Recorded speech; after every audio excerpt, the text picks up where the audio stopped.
میں قائل ہوں بغیر ضرورت کے ملنا اس صاحب کی انسلٹ ہے، اس کا وقت ضائع کرنے کے مترادف۔ آپ کے پاس پراپر وجہ کاز ضرورت ہونی چاہیے۔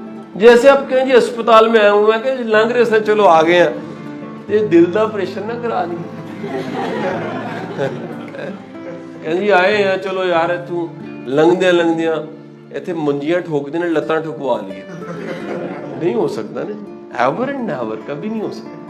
کیپنگ یور مائنڈ، جب آپ کسی ایسا بندہ جس پہ آپ کا پورا اعتماد ہے کہ مجھے اخلاص سے گائیڈ کر سکتا ہے، جب بیٹھے تو یہ سوچ کے ملیں اور بیٹھیں اس کے پاس کہ میرے پاس ایجنڈا ہے اور بڑا واضح ایجنڈا ہے۔ اگر وہ ایجنڈا نہیں ہے تو دراصل پھر کہہ رہا ہوں اس کی ورتھ کی انسلٹ ہے، اس کی ورتھ کی۔ بانو آپا اللہ غریق رحمت کرے، ان ڈیز میں پرانی بات ہے، میں یونیورسٹی پڑھا رہا تھا، آخری دن تھا، میں بچوں کو کہتا تھا ملا کرو، میرے شوق تھے، میں کہتا تھا یار جتنے اسکالر مجھے زندگی ملے میں سب کی طرف قیوم نظامی کی طرف لوگوں کو بھیجا ہے۔ آپ دیکھیں جتنے لوگوں کو میں جانتا ہوں 14 15 اسپیکرز ہر مہینے ہم بلاتے ہیں، سیشنز دیتے ہیں، کوئی لٹریچر کا گرو ہے، کوئی کسی شعبے کا گرو۔ تو بانو آپا کی کال آ گئی مجھے، کہتی تو پتر نہ بھیجیا کر، میں کیوں؟ کہنے یہ سیلفیاں لے کے ٹر جانے۔ کسی نے آ کے سوال نہیں کبھی کیا بانو آپا جب آپ راجا گدھ لکھتی تھی آپ کی سوچ کیا تھی؟ وہ جو راجا گدھ تھی اس میں کریکٹر وہ کیا تھا، وہ کون تھا؟ آپ کو کہاں سے کریکٹر ملا؟ آپ کو کیسے پتا لگا کہ سوچ کا بھی اپاہج ہوتا ہے؟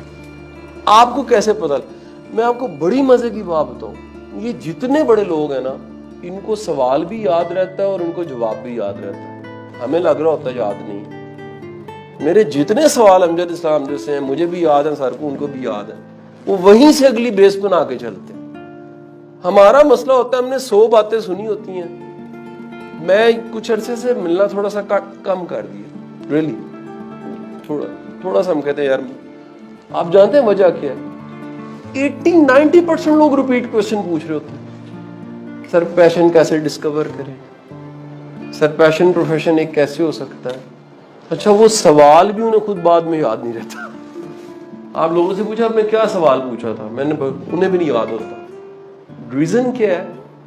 سنتے ہوئے بولنے کی تیاری کر رہے ہوتے، ان کی پریپریشن کے انہوں نے رکھنی نہیں ہوتی بات، ان کو عادت پڑ چکی ہوتی ہے ہر وقت کچھ نہ کچھ تھرو کرنے کی۔ ایک اور آپ کو بات، یہ سارے ایکسٹرا الٹرا جینیس لوگ ہیں، یہ میری ان کے بارے میں آبزرویشن۔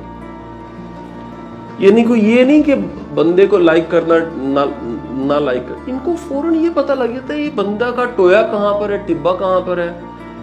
آبزرویشن ایکسپوئر ان کا سپر سونک جہاز کی طرح ہوتا ہے۔ ریلی کرامت کو چھوڑ بھی دوں، وہ ایک علیحدہ کہانی، اس کو لاجک کی دنیا میں ڈسکس کروں گا سمجھ نہیں آئے گی، اگلے کے پاس کیسے ڈی کوڈ کرنے کی۔ لیکن عام بندے سے 1000 گنا زیادہ تیز آبزرویشن ہوتی ہے۔ جو عادت آپ نے ایک عرصے سے رکھی ہوتی ہے نا اس کی شعائیں آپ سے نکلنا شروع ہو جاتی ہیں۔